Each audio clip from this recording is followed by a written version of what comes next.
مگر آفرین ہے وہ دونوں کسی چٹان کی طرح ان کے سامنے ڈٹے ہوئے تھے۔ آہٹ تنگ آ کر ایک روز دھرم ناتھ نے کسی خارج شدہ کتے کی طرح بھونک کر کہا، اس بوڑھے کو آج رات اتنا مارو کہ یہ مر جائے، پھر اس کی لاش اٹھا کر جنگل میں پھینک دینا، خود ہی درندوں کی خوراک بن جائے گا، اور اس مورخ سلیم خان کو ہم آنے والے سال کے پہلے دن کالی ماتا کی بھینٹ چڑھائیں گے، اور اس روز جشن خاص میں اس پاپن نیلوفر کی عزت کو تار تار بھی کیا جائے گا۔ اس مندر کا ہر پجاری اس روز اس کے جسم سے کھیلے گا، اور پھر یہ جب تک زندہ رہے گی اس مندر کی سیوا کرنے والوں کی رکھیل بن کر رہے گی۔ یہ مسلمان ہوئی ہے کوئی بات نہیں، ہم اس کے ساتھ وہ سلوک کریں گے کہ آئندہ کسی وجنتی کو نیلوفر بننے کا خیال بھی نہ آ سکے گا۔ اس روز مجھ پر ظلم کی انتہا ہو گئی، میں زخموں سے چور چور ہو کر گر گیا تو مجھے مردہ سمجھ کر دریا پار جنگل میں پھینک گئے۔ اس رات خوب بارش ہوئی، میں ساری رات کھلے آسمان تلے اس بارش میں بھیگتا رہا۔ بارش کا پانی میرے لیے زندگی کا بہانہ بن گیا۔ مجھے اگلے دن صبح تک پوری طرح ہوش آیا، کسی نہ کسی طرح اپنے زخمی جسم کو گھسیٹ گھسیٹ کر وہاں سے دور نکل آیا۔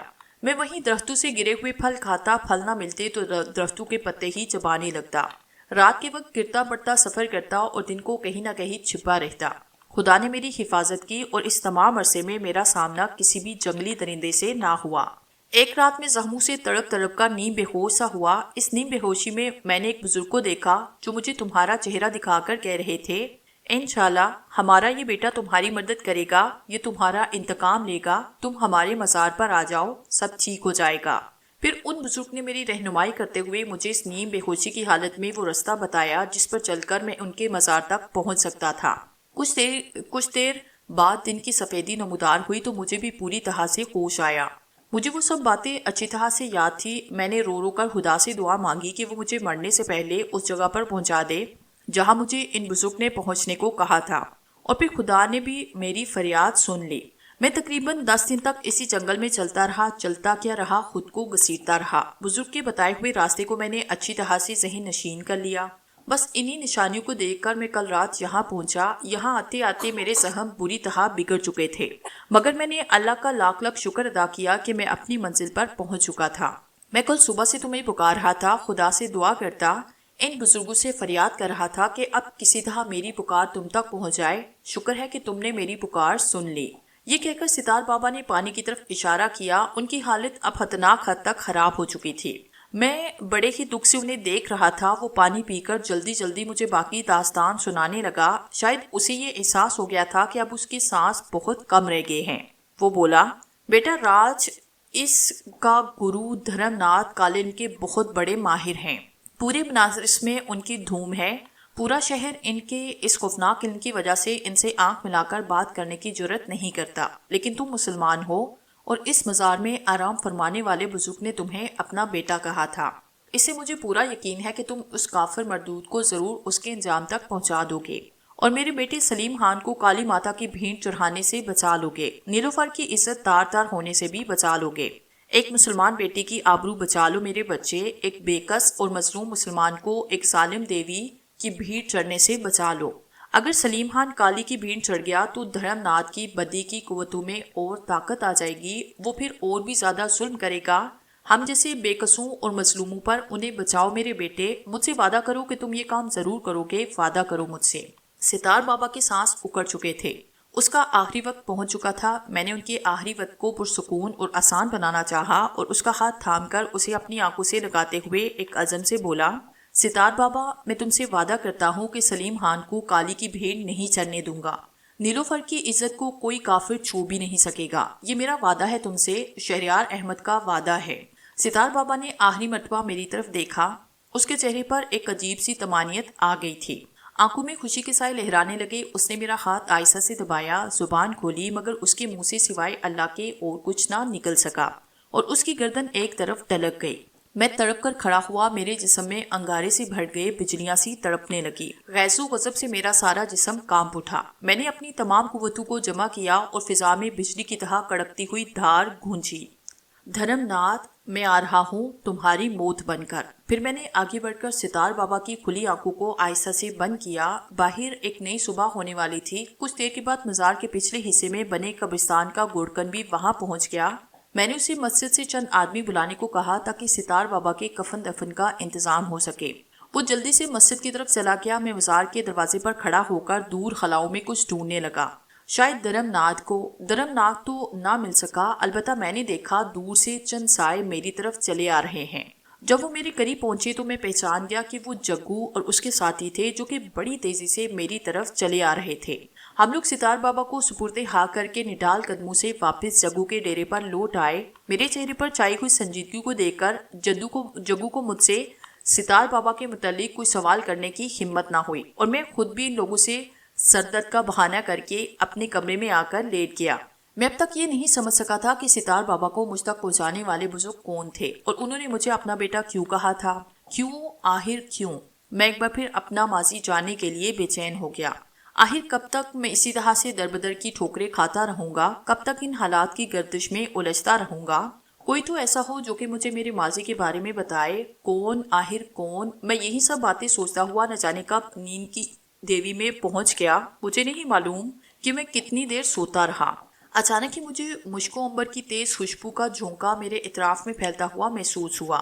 میں نے بے اختیار آنکھیں کھولنے کی کوشش کی، لیکن میں اپنی اس کوشش میں کامیاب نہ ہو سکا۔ میری بند آنکھوں کے سامنے دھندلے دھندلے سے خاکے ابھرنے لگے، جو آہستہ آہستہ واضح ہوتے جا رہے تھے۔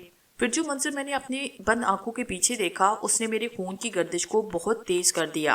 یہ شاید کسی بڑے مندر کا تہہ خانہ تھا۔ دروازے کے عین سامنے چارپائی پر ایک چاند سے چہرے والی 17-18 سال کی ایک خوبصورت لڑکی کسی خوفزدہ پنچھی کی طرح بیٹھی تھی۔ روتے روتے اس کی آنکھیں سوج چکی تھی، چہرے کا رنگ پیلا پڑا ہوا تھا۔ تہہ خانے کا دروازہ ایک دھماکے سے کھلا اور 2 سادھو قسم کے پنڈت اندر داخل ہوئے۔ خباثت ان دونوں کے چہروں پر عیاں تھی۔ کیسی ہو سریا جانی؟ ان میں سے ایک شیطانی انداز میں بولا۔ دھرم ناتھ تم؟ سریا کی آنکھیں پھٹ جانے تک پھیل گئی۔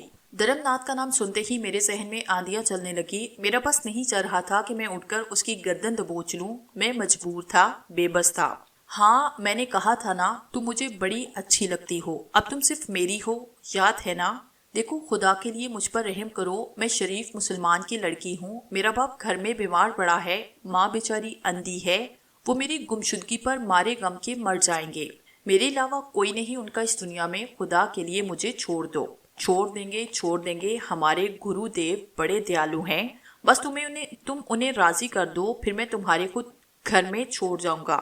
دھرم ناتھ کے ساتھ آئے ہوئے دوسرے پجاری نے مکاری سے کہا، آج وقت ضائع نہ کرو، تم اب آ جاؤ، یہ خود ہی مان جائے گی۔ دھرم ناتھ بےتابی سے بولا، جو حکم مہاراج۔ راج ہاتھ جوڑ کر جلدی سے باہر نکلا اور دروازہ دھرم ناتھ نے اندر سے بند کیا۔ خدا کے لیے مجھ پر رحم کرو، تمہیں تمہارے بھگوان کی قسم مجھے جانے دو۔ سریا دھرم ناتھ کو آگے بڑھتا دیکھ کر خوف سے بولی، رحم بھی کروں گا اور جانے بھی دوں گا، مگر پہلے میرے دل کی اچھا تو پوری کرو میری رانی۔ دھرم ناتھ اسے اپنے بازو کے مضبوط حلقے میں لیتا ہوا بولا، نہیں، میں جان دے دوں گی، مگر تمہاری یہ شیطانی خواہش کبھی پوری نہ ہونے دوں۔ سریا نے پوری طاقت سے دھرم ناتھ کو پرے دھکا دیتے ہوئے کہا۔ دھرم ناتھ کی گرفت تھوڑی ڈھیلی ہوئی تو سریا کسی چکنی مچھلی کی طرح تڑپ کر اس کی گرفت سے بھاگ نکلی۔ وہ کمرے میں پڑی میز کی طرف بڑھی، جس پر چند سیب پڑے تھے اور قریب ہی ایک پھل کاٹنے والی چھری بھی۔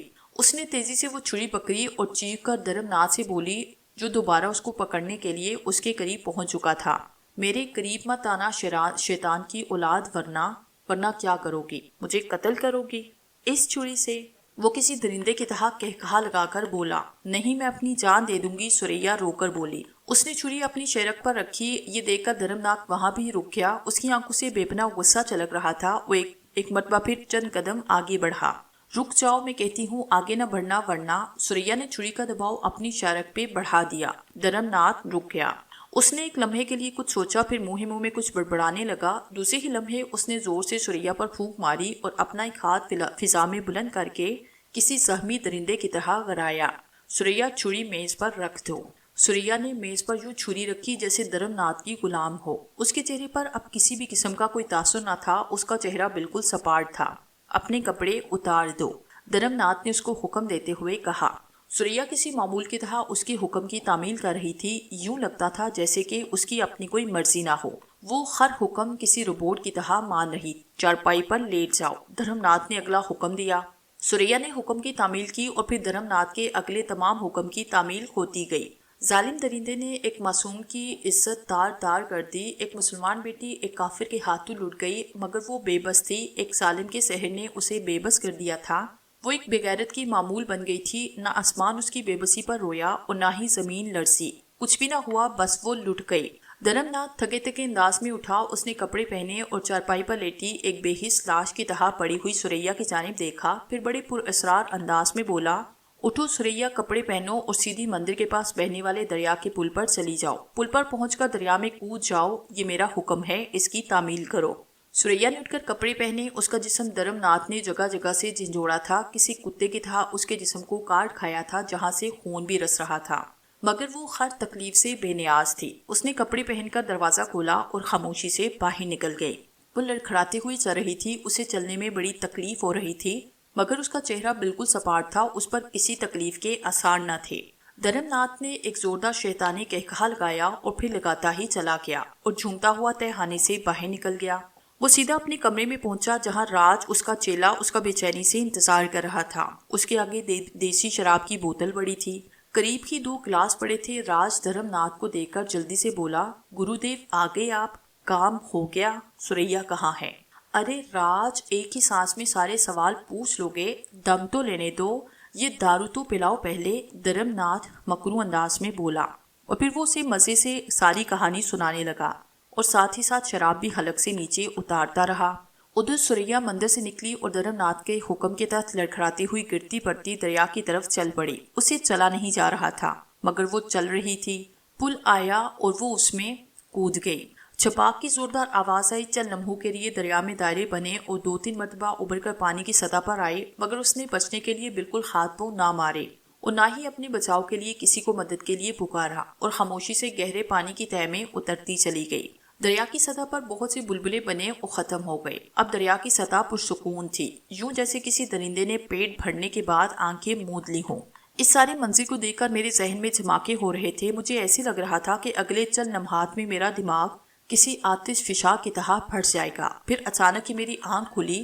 کچھ دیر تک میری سمجھ میں کچھ نہ آیا، پھر سارا گزرا ہوا منظر کسی فلم کی طرح میرے ذہن کی اسکرین پر چلنے لگا۔ تو کیا جو کچھ میں نے اب تک دیکھا وہ کوئی خواب تھا یا پھر حقیقت؟ میری سمجھ میں نہیں آ رہا تھا کہ مجھے کیا کرنا چاہیے، میں کہاں جاؤں، کس سے پوچھوں۔ ان سب باتوں کو خواب کی صورت میں مجھے کیوں دکھایا گیا؟ وہ بزرگ خود سریا کی مدد نہیں کر سکتے تھے؟ میں جتنا زیادہ سوچتا جا رہا تھا اتنا ہی میرا ذہن الجھتا جا رہا تھا۔ جب ساری حقیقت میرے سامنے آئی تو میرا خون کھولنے لگا۔ اس پورے شہر میں اب تک جتنی بھی لڑکیاں گم ہوئی تھی اور بعد میں لاشوں کی صورت میں ملی تھی، وہ سب کی سب دھرمناتھ کی درندگی کا شکار ہوئی تھی۔ دھرمناتھ تو ایک ایسا درندہ تھا جو اپنی ہوس کی پیاس بجھانے کے لیے ہندو اور مسلمان کی تجسیس بھی نہیں کرتا تھا۔ جو بھی لڑکی اس کے ہاتھ لگتی وہ اس کی ہوس کی بھیڑ چڑھ جاتی۔ انہیں سوچوں میں نہ جانے کتنا وقت گزر گیا۔ مجھے اس وقت پتا چلا جب جگو میرے کمرے میں داخل ہوا۔ سنو جگو، آج سے ہر رات اپنے آدمی کو بستی کے چاروں طرف پھیلا دو۔ انہیں پوری طرح سے چوکس رہنا ہوگا۔ اگر کوئی مشکوک آدمی بستی کے اندر داخل ہوئے تو اسے اندر آنے دیں اور فوری طور پر اس کی اطلاع مجھے دیں، لیکن اگر کوئی مشکوک آدمی بستی سے باہر جانے کی کوشش کرے تو اسے ہر قیمت پر روک کر میرے پاس لے آئیں۔ سمجھ گئے نا؟ بالکل سمجھ گیا میری باپ۔ کیا پھر بستی پر کوئی مصیبت آنے والی ہے؟ جگو فکر مند ہو کر بولا۔ دشمن سے ہر وقت ہوشیار رہنا چاہیے جگو۔ ویسے تم مجھے ایک بات بتاؤ۔ حکم مائی باپ۔ اگر تمہیں پتہ چلے کہ تم لوگوں کا مجرم کوئی ہندو ہے اور وہ بھی ایسا جو کہ تم لوگوں کی نظروں میں بڑا مخان ہو، تو کیا پھر بھی تم اسے پکڑنے میں میری مدد کرو گے؟ جگو ایک دم چونک پڑا، اس کی آنکھوں میں حیرت سی امڑ آئی۔ وہ عجیب سی انداز میں ہنسا۔ مائی باپ، کیا آپ مجرم کو پہچان چکے ہیں؟ یہ میری بات کا جواب نہیں جگو، میں نے سرد لہجے میں کہا۔ اس بستی کا مجرم چاہے ہندو ہو یا مسلمان، اسے مجھے کوئی غرض نہیں۔ مائی باپ، اس نے میری ہندو بہنوں کو بھی لوٹا اور مسلمانوں کو بھی۔ اس سے مجھے کوئی فرق نہیں پڑتا کہ وہ کون ہے، میں تو بس یہ جانتا ہوں کہ وہ ہم سب کا مجرم ہے، ظالم ہے، اور ظالم کو اس کے ظلم کی سزا ضرور ملنی چاہیے۔ شاباش جگو، مجھے تم سے یہی امید تھی۔ اب تمہارا مجرم بہت جلد پکڑا جائے گا۔ آپ نے میری بات کا جواب نہیں دیا مائی باپ۔ ہاں جگو، میں مجرم کو پہچان چکا ہوں، لیکن ابھی بتاؤں گا نہیں، وقت آنے پر تمہیں سب پتہ چل جائے گا۔ ٹھیک ہے مائی باپ، جو تم مناسب سمجھو۔ جگو ہاتھ جوڑ کر بولا۔ اب ناشتے کے بارے میں کیا خیال ہے؟ ناشتہ ضرور کروں گا، مگر ذرا جلدی انتظام کرو۔ جگو فوراً کمرے سے نکل گیا۔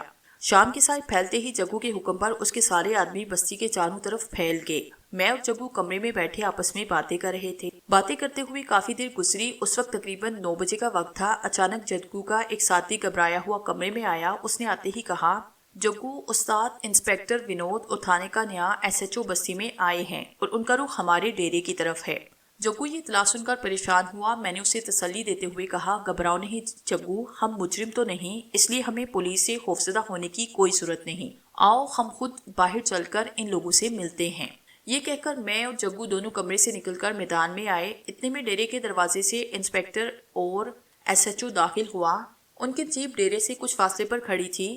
پولیس کو ڈیرے میں داخل ہوتا دیکھ کر باہر کافی لوگ جمع ہو گئے۔ وہ دونوں ہمیں اپنی طرف بڑھتا دیکھ کر وہیں رکے۔ انسپیکٹر نے جگو کی طرف اشارہ کرتے ہوئے SHO کو بتایا، سر یہ جگو ہے۔ سلام صاحب۔ جگو نے ہاتھ جوڑ کر ان دونوں کو سلام کیا۔ SHO نے سر ہلا کر اس کے سلام کا جواب دیتے ہوئے میری طرف اشارہ کیا، یہ کون ہے؟ میرا نام شہریار احمد ہے، ویسے لوگ مجھے شیرو کہتے ہیں۔ میں نے SHO کی طرف مصافحے کے لیے ہاتھ بڑھایا، شیرو یا شیرو دادا؟ SHO نے طنزیہ انداز میں کہتے ہوئے میرا ہاتھ تھام کر دبانے کی کوشش کی، مگر یہ میرا ہاتھ تھا۔ شہریار احمد کا ہاتھ مجھ پر اس کی مضبوط گرفت بے اثر ہی رہی۔ یہ تو لوگوں کی محبت ہے آفیسر، اب میں ان کی محبت کو کیسے ٹھکرا سکتا ہوں؟ میں نے مسکراتے ہوئے کہا، تمہیں اس سے پہلے یہاں دیکھا نہیں، کہاں سے آئے ہو تم؟ اس بستی کے رہنے والے تو نہیں ہو؟ ونود نے مجھے غور سے دیکھتے ہوئے کہا، آپ بالکل ٹھیک سمجھے آفیسر، میں بمبئی سے آیا ہوں۔ اچانک میں نے دونوں آفیسرز کی پشت پر کچھ فاصلے پر اندھیرے میں جگنو چمکتے دیکھے، پھر ڈس ڈس کی زوردار آواز نے مجھے حرکت پہ آنے پر مجبور کیا۔ میں بجلی کی تیزی سے اپنی جگہ سے اچھلا اور دونوں آفیسر کو لیتا ہوا زمین پر گرتا چلا گیا۔ زمین پر گر کر میں نے ان دونوں سمیت زمین پر ایک دو کلابازیاں لگائی اور پھر تیزی سے کھڑے ہوتے ہی میں نے ونود کے ہاسٹل سے پسٹل نکالا اور جہاں پر مجھے وہ جگنو چمکتے نظر آئے ادھر فائر کر دیا۔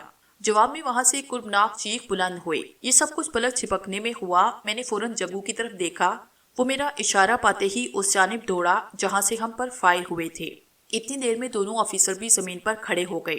میں نے اپنے پیچھے مڑ کر دیکھا تو جگو کا ایک ساتھی زمین پر گرا نظر آیا۔ میں جلدی سے اس کے قریب گیا، وہ مر چکا تھا، گولی ٹھیک اس کے دل پر لگی تھی، اسی لیے بغیر آواز نکالے ڈیر ہو گیا تھا۔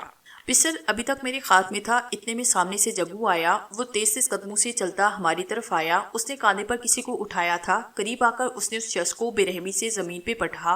وہ اوندے منہ زمین پر گرا۔ میں نے ایک زوردار ٹھوک کر اس کی پسلیوں میں رسید کی۔ وہ بلبلا کر سیدھا ہوا۔ اس کا چہرہ سامنے آیا تو دونوں آفیسرز کی زبان سے بیک وقت نکلا، کھنا تم؟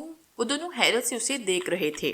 میری چلائی ہوئی گولی اس کے سینے میں لگی تھی، اس کا سفید کرتا خون سے لت پت تھا۔ آپ جانتے ہیں اسے آفیسر؟ میں نے چونک کر کہا، ہاں یہ غدار ہمارے ہی تھانے کا SSI ہے۔ ونود، اسے فوراً ہاسپٹل پہنچانے کا انتظام کرو، اسے مرنا نہیں چاہیے، مجھے اسے بہت کچھ پوچھنا ہے، جلدی کرو۔ SHO نے سخت لہجے میں ونود سے کہا۔ یس سر۔ ونود بھاگ کر اپنی جیب کے پاس پہنچا، جیپ سٹارٹ کی۔ میرے اشارے پر جگو نے کھنا کو اٹھایا اور لے جا کر جیپ میں ڈال دیا۔ SHO کے کہنے پر جگو بھی ونود کے ساتھ ہی جیپ میں بیٹھ گیا، ساتھ ہی جگو کے ساتھی کی لاش بھی جیپ میں رکھ دی۔ جیپ کھنا کو لے کر تیزی سے ہاسپٹل کی جانب چل پڑی۔ تھینک یو شیرو دادا، تم نے 2 پولیس آفیسر کی جان بچا کر بہت بڑا کارنامہ انجام دیا۔ اس سے یہ بھی پتہ چل گیا کہ تم ایک اچھے انسان نہیں بلکہ مجرموں سے نفرت بھی کرتے ہو۔ مجھے خان کہتے ہیں، میں تمہارا یہ احسان ہمیشہ یاد رکھوں گا۔ یہ کہتے ہوئے خان نے دوسری کا ہاتھ میری طرف بڑھایا جسے میں نے گرم جوشی سے تھام لیا۔ پھر میں نے کہا، آئیے خان صاحب، اندر کمرے میں بیٹھ کر بات چیت کرتے ہیں۔ ہم کمرے میں آ بیٹھے۔ میں نے جگو کے ساتھیوں کو چوکنے رہ کر پہرا دینے کے لیے واپس بھیج دیا اور ایک آدمی کو چائے بنانے کا بندوبست کرنے کو کہا۔ خان نے بات شروع کرتے ہوئے کہا، دیکھو شیرو دادا، اگر تم جیسا ایماندار اور ذہین شخص ہماری مدد کرے تو ہم دونوں میں اس مجرم کو گردن سے پکڑ سکتے ہیں۔ ویسے تو میں مجرم کو کچھ پہچان چکا ہوں، مگر ابھی اس کے خلاف میرے پاس کوئی ثبوت نہیں، اس لیے میں اس پر ہاتھ نہیں ڈال سکتا۔ یہ بات سن کر میں چونک پڑا۔ دل میں سوچنے لگا کہ خان کس شخص کو مجرم سمجھ رہا ہے، کیونکہ اصل مجرم تو دھرم ناتھ ہے۔ میں نے خان کو ٹٹولنے کی کوشش کی۔ خان صاحب، میں آپ کی ہر طرح سے مدد کروں گا، لیکن کیا آپ مجھے اس مجرم کے بارے میں بتائیں گے؟ ابھی نہیں شیرو دادا، ابھی میں اس کا نام نہیں لے سکتا، کیونکہ وہ بہت بڑی مذہبی شخصیت ہے۔ اگر بات لیک آؤٹ ہو گئی تو بہت سارے مسائل کھڑے ہو جائیں گے۔ خان کو شاید ابھی تک مجھ پر اعتماد نہ تھا، مگر اس کی مذہبی شخصیت کے حوالے نے مجھے یہ سمجھنے پر مجبور کر دیا کہ خان صحیح لائن پر جا رہا ہے۔ اس لیے میں نے خان کو اعتماد میں لینے کا فیصلہ کیا۔ جگو کا ساتھی چائے وغیرہ رکھ کر چلا گیا۔ میں نے اپنا کپ اٹھاتے ہوئے بڑے غور سے خان کی طرف دیکھا اور معنی خیز انداز میں بولا، اگر میں غلط نہیں کہہ رہا تو آپ کا اشارہ یقیناً کالی کے مندر کے مہا پجاری دھرم ناتھ کی طرف ہے۔ میں نے ٹھیک کہا نا خان صاحب؟ میری بات سن کر خان حیرت سے اچھلا۔ اس نے بڑی حیرانی سے میری طرف دیکھا اور تحسین آمیز انداز میں کہنے لگا، ونڈرفل! میں حیران ہوں کہ بقول تمہیں یہاں آئے ہوئے ابھی ایک ہی دن ہوا اور تم نے اتنی جلدی یہ بات کیسے معلوم کر لی؟ تم نے ٹھیک سمجھا، میرا اشارہ یقیناً دھرم ناتھ کی طرف ہے۔ لیکن کیا تم مجھے بتاؤ گے کہ تمہیں دھرم ناتھ پر کیسے شک ہوا؟ میں نے مسکرا کر خان کو کہا اور پھر بڑے اطمینان سے بولا، دیکھیے خان صاحب، ہم دونوں مسلمان ہیں اور ایک مسلمان دوسرے مسلمان کو دھوکہ نہیں دیتا، اس لیے پہلے ہم دونوں کو ایک دوسرے پر ایمانداری سے اعتماد کرنا ہوگا، ایک دوسرے کو اپنا بھائی سمجھ کر بات کرنی ہوگی، تبھی بات آگے بڑھے گی۔ تم نے ٹھیک کہا، میں ایک مسلمان ہونے کی حیثیت سے تم پر اعتماد کرتا ہوں اور تمہیں اپنا رازدار بھی بناؤں گا شیرو دادا۔ شیرو دادا نہیں، میرا نام شہریار احمد ہے۔ اس کے بعد میں نے اسے مختصر انداز میں دھرم ناتھ کے متعلق ساری کہانی سنائی اور پھر اسے اپنے بارے میں سب کچھ بتایا۔ انسپکٹر خان حیرت سے آنکھیں پھاڑے میری کہانی یوں سن رہا تھا جیسے میں کوئی الف لیلا کا کردار ہوں، مگر اسے میری بتائی ہوئی باتوں کا یقین کرنا پڑا کیونکہ میری کوئی بھی بات خصوصاً دھرم ناتھ کے متعلق غلط نہ تھی۔ حیرت انگیز! مجھے یوں لگ رہا ہے جیسے کہ میں کوئی پراسرار کہانی سن رہا ہوں، جیسے کوئی دیوتاؤں کے دور کی کہانی۔ تاہم مجھے یقین ہو گیا کہ تم اس کافر کے بچے کو ضرور اس کے انجام تک پہنچا دو گے اور اسے آپ خوفناک سزا بھی دو گے۔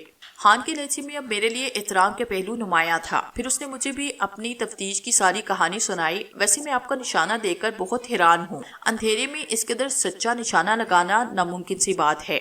یقیناً اس میں بھی آپ کی ہی اس پراسرار صلاحیتوں کا دخل ہوگا۔ میں خان کی بات پر صرف مسکرا کے رہ گیا۔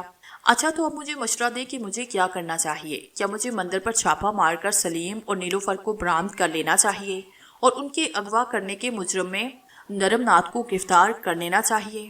خان میری پراسرار صلاحیتوں کے بارے میں جان کر اب بالکل بچوں کی طرح مجھ سے رہنمائی مانگ رہا تھا۔ نہیں خان صاحب، آپ کا مندر پہ چھاپا مارنا آپ کے لیے خطرناک بھی ہو سکتا ہے۔ دھرم ناتھ بڑا کمینہ شیطان ہے، وہ آپ کے مسلمان ہونے کا ناجائز فائدہ اٹھا سکتا ہے اور اس واقعے کو مذہبی رنگ بھی دے سکتا ہے۔ ویسے بھی آپ کے افسران آپ کو اس ریڈ کی اجازت نہیں دیں گے، وہ جانتے ہیں کہ ایسا کرنے سے سادہ لوگ حکومت کے خلاف بھی ہو سکتے ہیں، اس لیے فی الحال آپ مجرم کی نگرانی پر اکتفا کیجیے اور باقی میں جانوں اور دھرم ناتھ جانے۔ لیکن مجھے تو ابھی اپنے افسران کو رپورٹ کرنی ہے، اس کا کیا ہوگا؟ خان فکر مند ہو کر بولا، آپ پریشان نہ ہوں، آپ کی جواب طلبی ہونے سے پہلے ہی میں دھرم ناتھ کو بے نقاب کر دوں گا، اس نے عجیب سے انداز میں کہا۔ اس پر خان مطمئن ہو کر بولا، ٹھیک ہے شہریار، میں آپ کی ہدایت پر پوری طرح عمل کروں گا۔ شہریار نہیں، میں یہاں پر شیرو دادا ہوں، یاد رکھیے۔ میں نے مسکرا کر اسے یاد دلایا، او سوری، آئندہ یاد رکھوں گا، اجازت دے، مجھے ہاسپٹل جانا ہے۔ اس خرامی کی اولاد کھنا کو بھی دیکھنا ہے، خدا کرے وہ زندہ بچ جائے، وہ بڑا اہم مہرہ ہے۔ دھرم ناتھ کا خان کھڑا ہو کر بولا، بالکل ٹھیک ہے، آپ جائیں، پھر ملاقات ہوگی۔ میں نے خدا حافظ کہتے ہوئے خان کی طرف ہاتھ بڑھایا۔ خان نے میرا ہاتھ گرم جوشی سے دبا کر خدا حافظ کہا اور کمرے سے باہر نکل گیا۔ دروازے پر کھڑا جگو جو ابھی ابھی واپس پہنچا تھا، حیرت سے کبھی مجھے اور کبھی خان کو دیکھنے لگا۔ اچھا بھائی جگو، اب چلتا ہوں، پھر آؤں گا ملنے۔ ویسے تمہارے شیرو دادا کمال کے آدمی ہیں، ان کی صحبت سے فائدہ اٹھاؤ، زندگی بن جائے گی تمہاری۔ خان جگو کے کندھے پر ہاتھ مارتا ہوا باہر نکل گیا۔ ارے مائی باپ، یہ کیا جادو کر دیا! اتنے ظالم اور سخت افسر کو ایک دم موم بنا دیا، واہ کمال ہو گیا! جگو خوشی سے ناچ کر بولا۔ پوری بستی میں ہر طرف میرا چرچا ہو رہا تھا، ایک پولیس آفیسر کی جان بچا کر میں ان لوگوں کا ہیرو بن چکا تھا۔ جگو کا ڈیرا اس وقت کسی جلسے گاہ کا منظر پیش کر رہا تھا، سب لوگ میری طرف متوجہ تھے، دور کھڑے لوگ اچھل اچھل کر مجھے دیکھنے کی کوشش کر رہے تھے۔ جگو نے پوری بستی میں مجھے سپرمین مشہور کر دیا، اس نے لوگوں کو پوری طرح سے یقین دلایا کہ شیرو دادا بہت جلد بستی کی قتل ہونے والی لڑکیوں کے قاتل کو کیفے کردار تک پہنچا دے گا۔ اگلے دن کی اخبار نے خان کی جان بچانے والے واقعے کو بڑی نمایاں سرخی کے ساتھ شائع کیا۔ اس طرح صرف ایک دن اور ایک رات میں پورے بنارس میں میری دھوم مچ گئی۔ یہ اس سے اگلی رات کا واقعہ ہے۔ میری ہدایت پر جگو کے ساتھی اپنی اپنی جگہ پر چوکنے ہو کر پہرا دے رہے تھے۔ میں دھرم ناتھ جیسے مجرم کی فطرت جان گیا تھا، مجھے پتا تھا کہ اسے ہر دوسرے تیسرے دن ایک نئی لڑکی کے ساتھ رات گزارنے کی عادت پڑ چکی ہے، اور اب اسے آخری لڑکی کے ساتھ زیادتی کیے ہوئے کئی دن گزر چکے تھے۔ میں جانتا تھا کہ وہ کسی نئے شکار کے لیے بری طرح بے چین ہوگا اور اس کے لیے وہ کسی بھی انتہائی اقدام سے گریز نہیں کرے گا۔ ابھی میں اپنی سوچوں میں گم تھا کہ رینوکا دیوی کی سرگوشی سنائی دی۔ کیا بات ہے، بڑے پریشان لگ رہے ہو؟ تم کیوں آئی؟ میرا لہجہ ایک دم تل ہو گیا. کیا مجھ سے ناراض ہو؟ نہیں، بہت خوش ہوں تم سے. جاؤ دفع ہو جاؤ یہاں سے. میرا لہجہ تل ہی تھا. شہریار، میں جانتی ہوں کہ اب تک تمہارے ساتھ کیا بیتی، مگر یقین کرو میں خود بھی مجبور تھی. رینوکا دیوی کا لہجہ ندامت آمیز تھا. تم شاید دھرم ناتھ کی وجہ سے پریشان ہو. ہاں، اس کافر کے بچے نے اس بستی پر بڑے ظلم کیے. اب میں نہیں چاہتا کہ اس بستی پر مزید کوئی ظلم کرے. سنو شہریار، آج کی رات دھرم ناتھ کے آدمی اس بستی پر شب خون مارنے کا ارادہ رکھتے ہیں. اس کے علاوہ ان کا دوسرا گروہ ایک 2 روز کی بستی میں بھی جانے والا ہے. میں تیزی سے اٹھ کر کھڑا ہوا. شہریار، میں جا رہی ہوں، اب تمہارے پاس آتی جاتی رہوں گی. رینوکا چلی گئی. میں نے فوراً جگو کو بلایا. اسے ساتھ لے کر خود بھی بستی کا چکر لگانے نکل پڑا. جگو کے آدمی اپنی جگہ پر ہوشیاری سے پہرا دے رہے تھے. مجھے آتا دیکھ کر وہ بھی مستعد ہو گئے. وہ دوسروں کی نظر سے پوری طرح چھپے ہوئے تھے. کوئی آنے جانے والا ان کی نظر سے نہیں بچ سکتا تھا. میں انہیں پوری طرح سے ہوشیار رہنے کا کہہ کر خود ڈیرے پر واپس آیا. رات آدھی سے زیادہ گزر چکی تھی. میں بے چینی سے دھرم ناتھ کے آدمیوں کا منتظر تھا. جگو میرے قریب بیٹھا تھا. کمرے سے باہر 2 مسلح آدمی بڑی مستعدی سے پہرا دے رہے تھے. وہ گاہے بہاہے کمروں کے آس پاس چکر لگا رہے تھے. اچانک جگو کہنے لگا، مائی باپ، رات کافی گزر گئی، آپ کو آرام کرنا چاہیے. میرا خیال ہے کہ وہ لوگ آج نہیں آئیں گے، اور پھر میں تو جاگ رہا ہوں، آپ تھک جائیں گے. میں نے چونک کر کہا، نہیں جگو، میں اتنی جلدی تھکتا نہیں. 1 رات تو کیا، میں 10 راتیں بھی مسلسل جاگ سکتا ہوں. رہی بات ان لوگوں کے آنے کی، تو میں نے کہہ دیا نا، وہ آج رات ضرور آئیں گے. آپ اتنے یقین سے کیسے کہہ سکتے ہیں مائی باپ؟ کیا کوئی مخبری ہے؟ جگو حیرت سے بولا. یہ بھی تمہیں جلدی پتہ چل جائے گا کہ مجھے اتنا یقین کیوں ہے ان کے آنے کا. میں نے مسکرا کر کہا، ارے مائی باپ، اپنے بچہ لوگ سے کاہے کو چھپانا ہے رے؟ اپن تو تمہارا غلام ہے، کیا بھروسہ نہیں ہم پہ؟ او جگو، میں نے ہنس کر اس کا شانہ ہلایا. بے وقوفی کی باتیں مت کرو، مجھے تم پر بھروسہ ہے. دراصل ہر بات بتانے کا ایک وقت ہوتا ہے. اب اگر تم ضد کرتے ہو تو سنو. خدا تعالیٰ نے مجھے بہت سی صلاحیتیں دی. انہی سے کام لے کر میں نے پتہ چلایا کہ مجرم کے ساتھی آج رات اس بستی کی کسی نہ کسی لڑکی کو اغوا کرنے کی کوشش ضرور کریں گے. مگر دیکھو، اب مجھ سے مجرم کا نام پوچھنے مت بیٹھ جانا، کیونکہ وہ میں آج نہیں بتاؤں گا، سمجھے؟ جگو حیرت سے منہ پھاڑے میری بات سن رہا تھا. میری بات ختم ہوتے ہی جلدی سے میرے پاؤں پکڑ کر بولا، سمجھ گیا مائی باپ، بالکل سمجھ گیا. اب پتہ چلا جگو کو کہ ایسی مار نہیں پڑی. جگو کو تم جیسا آدمی ہی مار سکتا ہے. اپو نے تم کو ٹھیک 16 آنے مائی باپ بولا. اچھا، اب ذرا چائے منگواؤ، میں نے مسکرا کر کہا. لو رامو، چائے لا، فرسٹ کلاس چائے، ذرا جلدی کر، وہ کڑک کر بولا. ابھی لایا استاد، رامو نے بڑی پھرتی سے دروازے سے جھانک کر کہا، اور فوراً ہی غائب ہو گیا.